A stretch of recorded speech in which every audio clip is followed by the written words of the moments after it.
Here, this is panel discussion number 2 and the power of partnerships, India and UAE as strategic growth hubs. And here I would like to call the moderator, CA Tripti Singhal Somani, partner KG Somani and company founder Women Innovator. Lady, welcome, welcome, welcome. You will love to hear from her. That is one thing I can vouch for. She is a TEDx speaker and award-winning leader with qualifications from NILU, ICAI and SRCC. She played a pivotal role in driving a policy mandating 3% procurement for women-owned businesses and launched WeNest to promote inclusive procurement in corporates. She also holds key positions across top industry councils and institutions. So you have a solid moderator here. Give the claps as much as you can. Thank you and welcome, Tripti. Next, I would like to call on stage His Excellency Ismail Al-Naki, Director General of the Pre-Zones Authority of Ajman. So welcome! Here the cheers should be loudest. Yes, thank you. I have already done and said so much, but still a very short brief once again. He's a dynamic, result-driven leader with over 20 years of experience, including 15 in senior leadership roles, known for driving organizational improvements through strategic insights and team collaboration. He excels in problem-solving, cost control, process automation, and asset optimization. His strong interpersonal skills consistently inspire teams and deliver peak performance in fast-paced environments. Welcome, sir, and we are so happy you're here with us today. Next, Mr. Sahitya Chaturvedi, Secretary General IBPC, Dubai. Welcome, welcome, sir. A PhD in Chartered Accountants, India, UK, is a seasoned finance professional and cultural ambassador based in the UAE for over 2 decades with 21 years of international experience. He leads finance at Ajmal Perfumes and serves as Secretary General of IBPC Dubai. Deeply rooted in Vedic traditions, he actively supports education, healthcare, and cultural causes through global NGOs and community organizations. Wonderful, sir. I'm so happy you're here today. Next, and the last one for this one is Mr. Jigar Sagar. Welcome, sir. He is a senior entrepreneur, visionary investor, and strategic government advisor who has led UAE's digital transformation for over 15 years with a finance background. He has founded 31 plus ventures valued over $350 million. His innovative public-private partnerships have redefined free zones and digital services, cementing his role in shaping the UAE's tech-driven future. And over to you, Tripti. Thank you so much. I hope you all can hear me. Sorry for the bad voice today. But I think I would like to start with 3 words. In the last panel, we spoke about 3 words. I think somebody highlighted about 3 C's.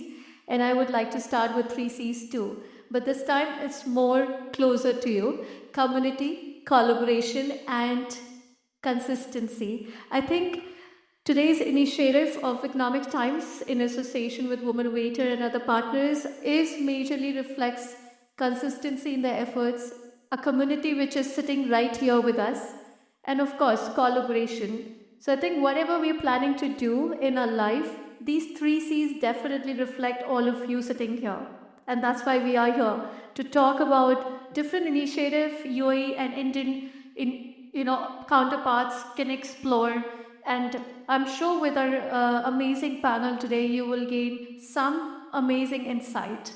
With this, I would like to start with a common question here, sir, about how India and UAE evolved as complementary rather than competitive economic hubs. I would like to go to His Excellency if he would like to take up this question. Thank you, Tripti, for the question. But maybe before answering the question, is Ms. Vani still here? I really enjoyed your beautiful speech.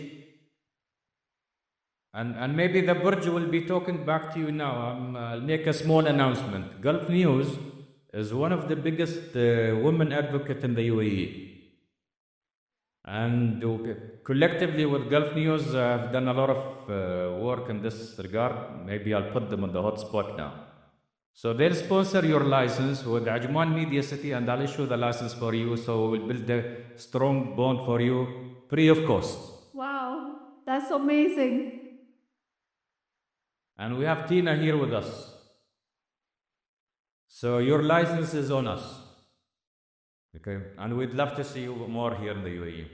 I think this is a perfect example of His Excellency extending a collaboration, of course, and congratulations, Vani. This is so great. Thank you so much, Excellency. Thank you. So going back to the strong question that you have raised, the complementary relationship that the UAE and India has together, and maybe I have covered part of it in my keynote speech. The relationship between these two countries are not something new. It's something that is extend to few generation back. And the UAE and India has cultivated this interdependence relationship where you see a lot of things that is being manufactured in India and sent globally from the UAE. You see a lot of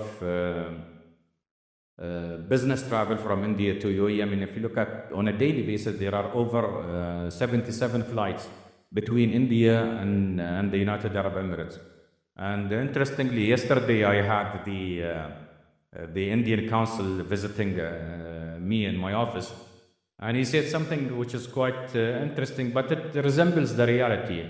He said that he was meeting with one of the businessmen, the Indian businessman in India, and that particular businessman said, traveling to the UAE is as easy as traveling from one city in India to another city to India.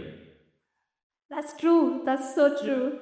So that's number one. Number two, that cultural affinity between India and the United Arab Emirates. I don't think that any Indian would travel from India to the UAE will feel that he or she is in a foreign country, or will feel that he is a foreigner. That's a synergy between these two countries that extend back to multiple generations before, and that has created this ecosystem that create this comfort level between these two, not countries only, but the people of these two countries.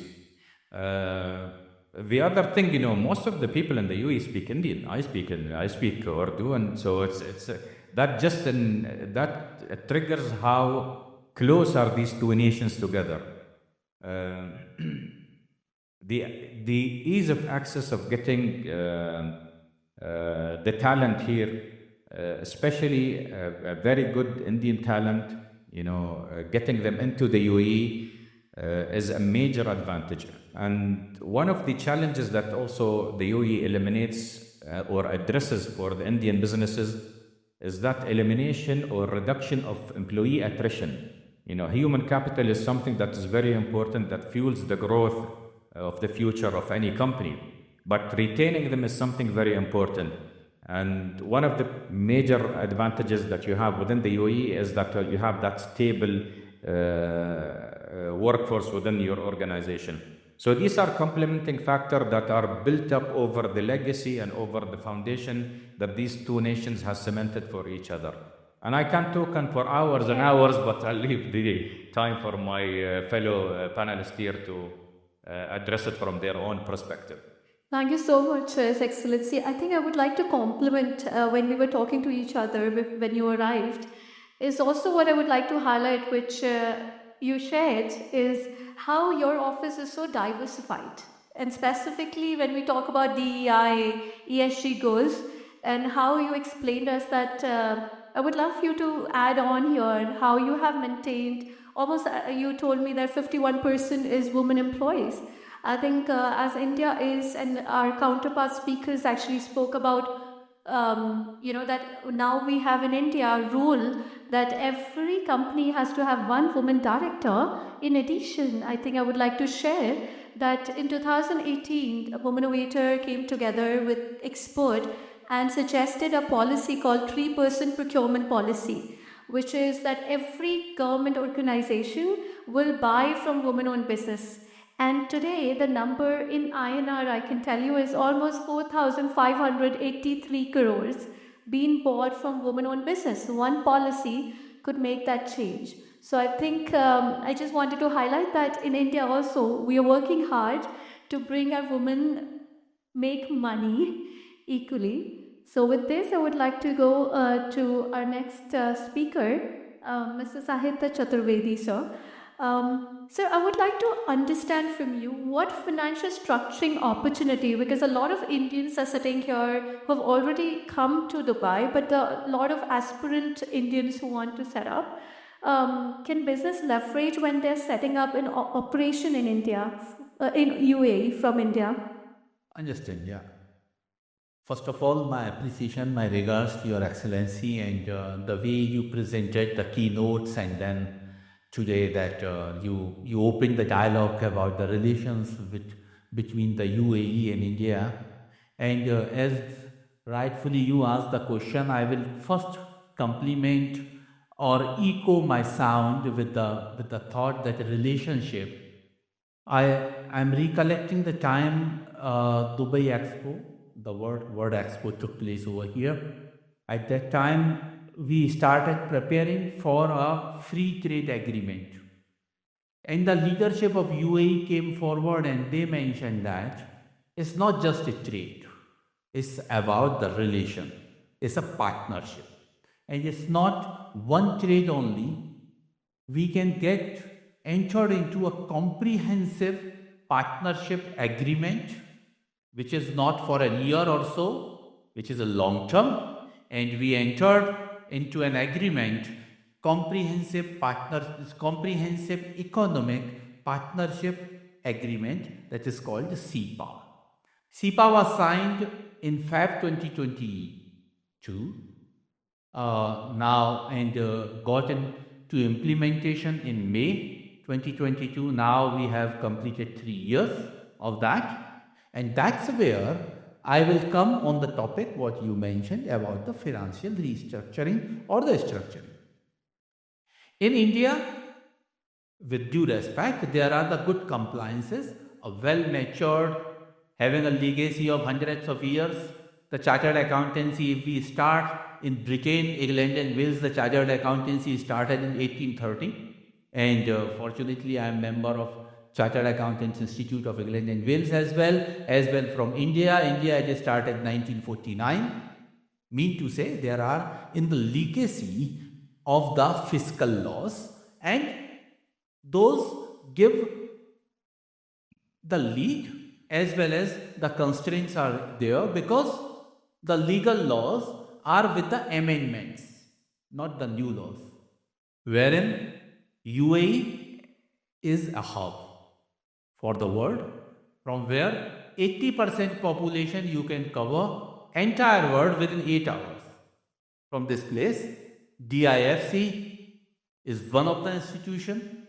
Whether you talk debt, depositories, units, shares, the amount is very nominal. You can structure the finance even in India, as many of us I can make out the faces. We call that Hindu undivided families, HUF. That is for income tax provisioning. But for investment provisioning in the world, if someone has come forward, that is UAE, because here, according to the family values and the cultural and the conventions and the understanding, we can draft our governance, we can draft our articles, and then that is approved by government, and then the financial structuring is possible. Sure. Thank you so much for going so deep, sir. I think that was very helpful. With this, I would go to Mr. Jigar. Of course, as an investor, I think everyone is eyeing on you as you're sitting here, Jigar, with wonderful green socks. I could see they look great. I would like to ask you, from an investor's lens, what makes Indian UAE corridor such a high potential zone for long-term strategic growth, especially in the emerging sectors like fintech, sustainability, and infrastructure? Right. Thank you for noticing the socks. You know, life is wonderful, life is colorful, and you should walk with colors beneath your feet. Now, when you talk about the collaboration between India and UAE, this is not a new story. I myself am a version of fourth generation Indian here in the UAE. So, probably lived in UAE more than many Emiratis out here as well. Um, why is that the case? Yes, there's something which is very obvious. I don't want to bore you a lot with it. It is called how you can complement each other. India gives you scale. India gives you the leadership in technology and just the consumer market. I mean, even if you look at the number of companies that set up in the free zone, that itself will tell you how many Indians come and invest here, right? Even for us as free zones, that is the market that we target. And on the flip side, UAE gives you capital, UAE gives you infrastructure, and UAE then gives you connectivity to the rest of the world. But that's not enough. I mean, there are many other collaborations where these parallels exist, where these complements exist, yet they don't function. What is unique about this relationship is the word trust. There is a fundamental trust in the people of India, of UAE, to do business together. And if you talk to a few Emiratis out here, they have probably lived more in India than I have. They've probably gone there during their grandparents' time, their parents' time, probably done, primarily for the healthcare sector back in the day, and now it's different. It's even emerging into tourism and things like that. But it's that trust amongst the people that allows for this trade to happen. Now, when you want to talk about something like fintech, you have the notion of UPI, RuPay, which is being embraced out here. UAE needs it. UAE wants it. They could have gone anywhere else, yet they chose India because that's where they know they can trust for the right intent for the business to thrive forward. When you talk about agro sector, you have initiatives like I2U2, which is got both India and UAE involved in it to make sure that there's enough investment and the capital outflow from UAE into India, where the Indian private sector is actually executing the work to secure the food stock for UAE and other countries. So I think it is not about what UAE has to offer to India, but it's also about what India has to offer to UAE. And in parallel, how they both complement each other and yet they trust each other. Thank you so much, Mr. Jigar, for highlighting those interesting points. I think a few minutes back we were talking about technology. What is that we would need from AI if one asks? I think I would share the other side. As we are going towards AI, definitely we will be doing things quicker, but that would also means luxury will be meeting people. So I think with all the amazing gifts we are getting from AI and technology, we would love to say that in-person event, which ET is doing today, is the need of our, where we are meeting in person and meet great people and make relationship. With this, His Excellency, I would like to know if you'd like to share recent policies, reforms or incentive which has been introduced by UAE to deepen economic collaboration with India. In case you have missed out on anything you would like to share right now. One of the most important initiative that was crafted, it was mentioned by my fellow panelists, is the Comprehensive Economic Partnership Agreement that was signed between the UAE and India. And this has really put the bilateral trade between these two countries on a steroid mode. We have seen tremendous growth of the bilateral trade between the United Arab Emirates and India and vice versa. But that's not the only thing. The United Arab Emirates has joined the BRICS group, which is the Brazil, Russia, India, South Africa group, which again enhances the bilateral trade between these two countries. The United Arab Emirates is possibly one of the most ideal launching pad for Indian companies outside India. You have 50 free zones that are operational within the United Arab Emirates that ensures that the onboarding process of the SME or entrepreneur or startup or the large organization into the UAE ecosystem as seamless as possible and as easy as possible, like it is in Ajman Free Zone, in just one click. So we do really curate all of our processes, all of our policies to ensure that we render the best experience, predominantly number one for the Indian entrepreneurs, investors, because they are the largest contributor to our GDP.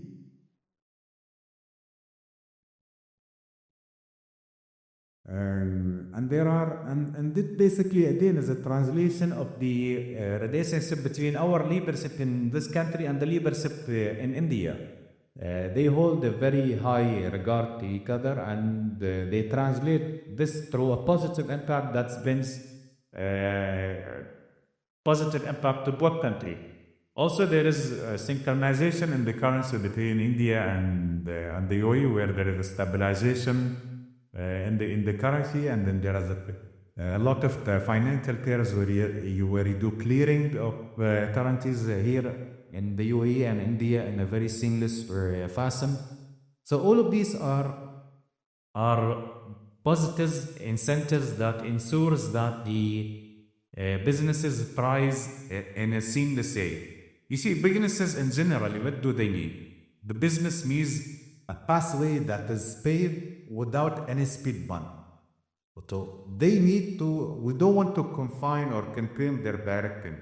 We did need to give them a pathway or a highway, if you like, where they can drive their future on a speed of 500 kilometers per hour, you know? And this is what you call as enabling. We are trying to become the enabler. And this is the most important thing.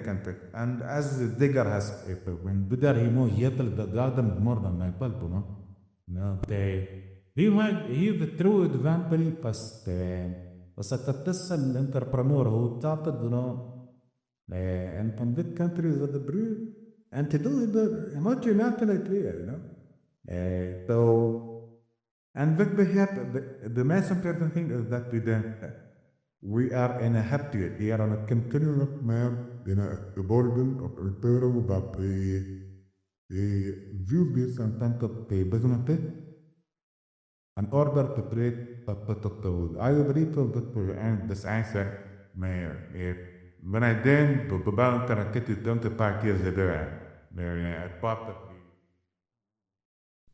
we were a team of 14 people. And in the first meeting we had with Jigar, he said, whatever is good for business is good for you. This is our truth. This is our philosophy, and this is why that a small country managed to create a global impact and to create millions of participants. I just don't know if it's a sincere procedure. Those murdered out in a Azure dictat until or at Indian game. This is in the day. We in May TV or a lot of series I learned at the point. Over the period, festival classes with so much winning there. For it is a very sensitive.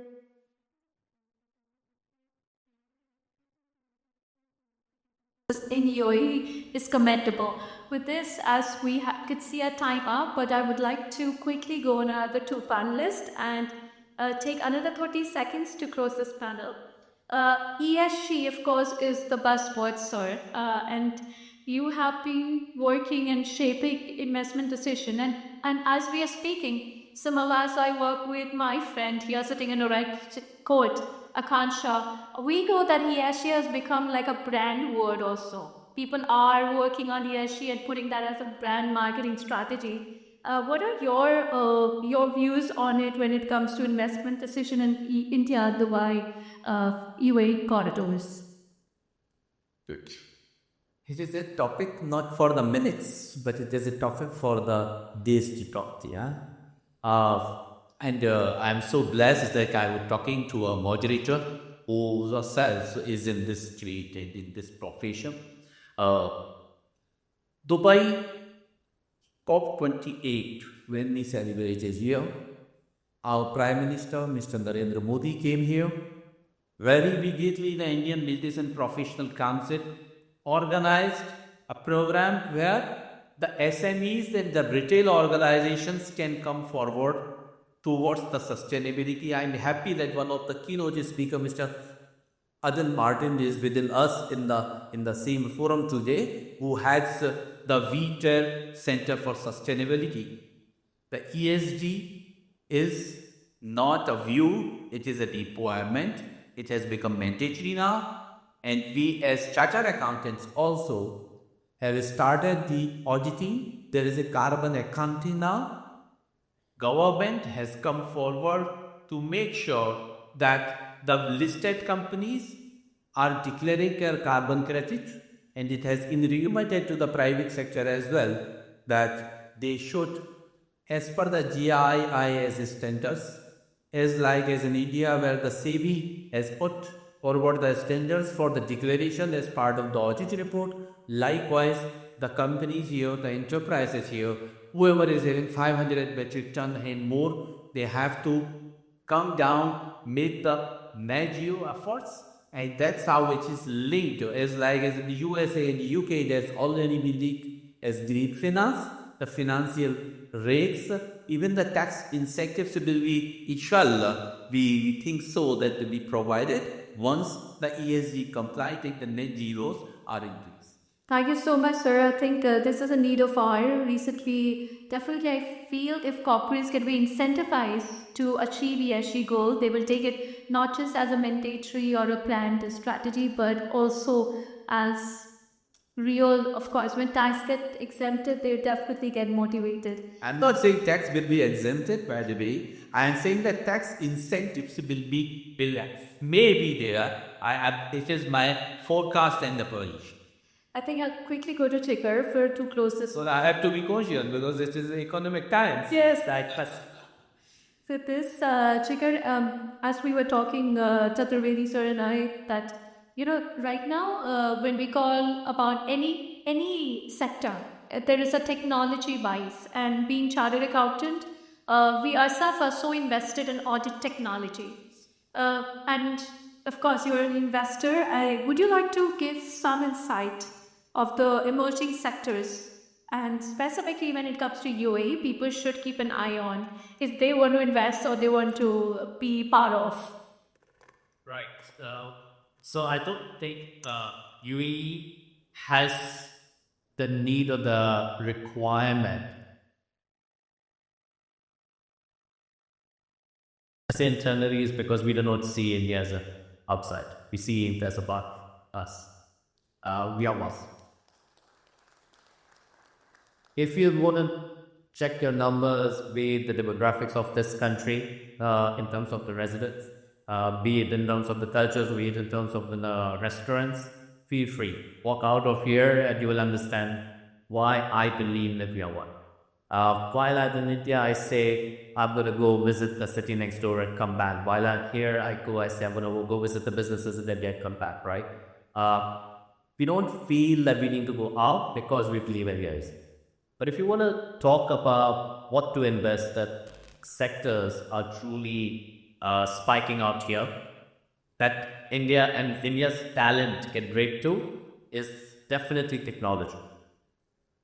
When you talk about AI, unfortunately, it's a beautiful word which is thrown around in fancy without necessarily the need. Ultimately, it is the ability to break all the patients,